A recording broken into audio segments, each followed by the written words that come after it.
ny fahatezerany Jehova.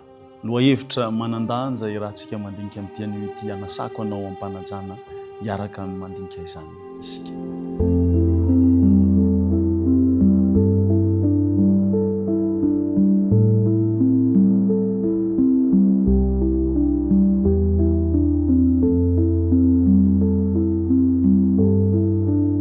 Ahoana no atakarantsika sy anazavantsika ny amin'izany hoe fahatezeran'Andriamanitra zany manoloana n'ilay Andriamanitra be fitiavana sy ilay Andriamanitra matoky ny amin'ny zavatra rehetra. Andao hiaraka hivavaka isika mialohan' izany fiarahantsika mandinika ny soratra masina izany. Andriamanitra, lohahevitra lehibe no diniatsinay amin'ity anio ity, mino izay fa hampianatra anay ny toetranao ianao mba hahaizanay matahotra sy ho tianao. Koa mitenena Jehova ho fa miaino ny mpanomponao ny amin'ny anaran'i Jesosy. Amen. Ny atreto dia fantatsika ny tsy anjery ny Josoatoko faraka amin'ny 20:5 izay manao toy izao amin'ny anaran'i Jesosy manao hoe tsy nisy latsaka na dia kely akory aza ny zavatsoa nolazain'i Jehova tamin'ny taranak'Israely fa tanteraka avokoa izany rehetra izany. Ilay Andriamanitra zay nanome toko fa hanome zavatsoa ny zanak'Israely, ilay Andriamanitra zay nanome toko fa hita androaka ny firenena rehetra eo alohan'izy ireo, no ino fa Andriamanitra ianarantsika indray fa Andriamanitra mety maneho ny fahatezerany. Ndao hamaky ny Josoatoko 7:20 sy ny 4:12 isika. Izao vaky ny teny amin'ny anaran'i Jesosy. Ary tahaka ny efa natanterahana taminareo ny zavatsoa rehetra zay nolazain'i Jehova Andriamanitrareo taminareo, no anatanterahany Jehova aminareo kosa ny loza rehetra mandra-paharingany anareo tsy eo amin'ity tany soa nomeny Jehova Andriamanitrareo anareo ity, amin'izay ivadianareo ny fanekeny Jehova Andriamanitrareo, zay nandidiny anareo sy andehananareo hanompo ireo andriaman-kafa ary hankofanareo anatrehany. Dia rihatra aminareo ny fahatezerany Jehova ary ho lany ringana faingany anareo tsy eo amin'ny tany soa nomeny anareo. Ry malala, mahatoky Andriamanitra ny amin'ireo fitahiana, fa mahatoky koa Andriamanitra ny amin'ireo loza anjony firenena izay mivadika aminy. Ny tany nampanantenaina dia tany tsara, tany soa, fa ireo zanak'Israely ireo melohany ny atongavany tao amin'io tany soa ireo dia efa mba nanandrana ny fahatezeran'i Jehova. Efa hita ny fahatezeran'i Jehova tamin'ny nangatahany hena tamin'i Jehova. Efa hitany ny fahatezerany Jehova tamin'ny fahotany kora. Efa hitany ny fahatezerany Jehova tamin'ny nanontany Akana.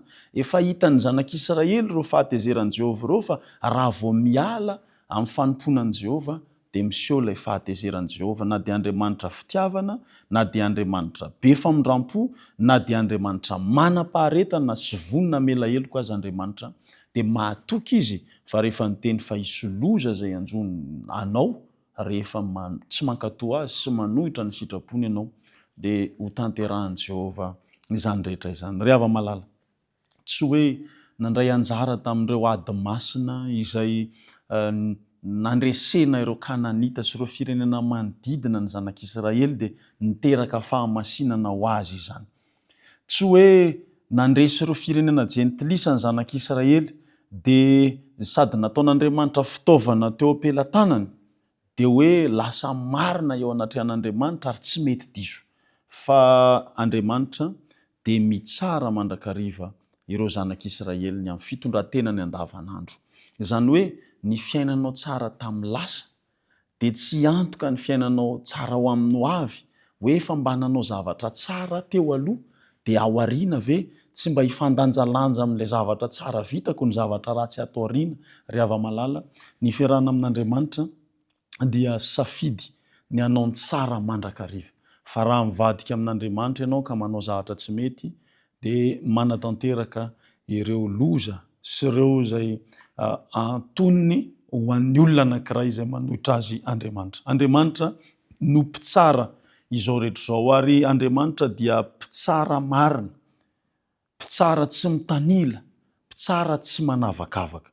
Ka ny an'Andriamanitra ny fahatezerany dia tsy hoe fihetseham-po mitroatra fotsiny, tsy hoe valifaty, na hoe fahatairana tampoka ny zavatra tsy mety nataonao, fa amin'ny Andriamanitra maro-posy fitiavana azy efa manao ny fomba rehetra izy mba hiverenana, mampilaza meloa izy ny amin'ny zavatra mety anjoanao raha toka mivadika aminy ianao. Dia rehefa tsy manaiky izay ianao dia fampisehoan'Andriamanitra mampitsara marina azy zany sy mpiaro ny fahamarinana azy ny fanehoanany mety ho fahatezerany ny fahazoantsika azy koa. Ny Salamo 7:1 dia miresaka amintsika manao hoe mpitsara marina Andriamanitra, eny Andriamanitra izay tezitra isan'andro. Tô magaga no mandreza ny teny izany hoe tezitra isan'andro Andriamanitra. Fa ao ambadiky ny fahatezeran'Andriamanitra dia misy famondram-po, misy faharetana, misy faharo-po ary fitiavan'Andriamanitra anao tsy ho tafalatsaka ny anatin'izany fahaverezana izany no hitenenany aminao isan'andro hoe miverena amiko ary aza manao izay zavatra mifanohitra amin'ny sitrapoko. Koa ny Timoty 2:4-5 dia manambara amintsika ny apôstôly Paoly tao anatin'ny fanantenany manao hoe hatr'izao dia tehirizina ho any satroboninahitra ny fahamarinana izay omeny tompo tsara marina ho amin'izay andro izay, ary tsy ho ahy ihany fa ho an'izay rehetra tia ny fisehony koa. Raha ho avy Kristy, Andriamanitra raha toka mpisatroka anao ny satroboninahitra dia tiany ianao ho amin'izany fandresena izany, fa tsy tiany kosa ny ahitanao resy. Koa andao hitandrina ireo fanekena izay nomen'Andriamanitra antsika, ireo didy sy fitsipika, andao hankatoa azy mba ahafahantsika mahita mandrakariva ny fitiavan'Andriamanitra antsika, tompony ahitantsika. Hivavaka isika. Andriamanitra, ianao ilay Andriamanitra fitiavana maro-po be famondram-po, azonay antoka fa amela ny elokay ianao tamin'ny lasa, dia ny fiainanay miaraka aminao manomboka izao ihany koa dia tsy hisy fitsaharana ny fahatokiana ianao, fa amin'ny fotoana rehetra dia atoky ianao izay, anaraka ny didinao izay, ka mba ho tsapana isan'andro ny fitiavanao, fa mba tsy hanana fijery kosa izay ny amin'izany hoe mety ho Andriamanitra tsy fitiavana ianao. Dia momba anay noho ny amin'ny anaran'i Jesosy. Amen.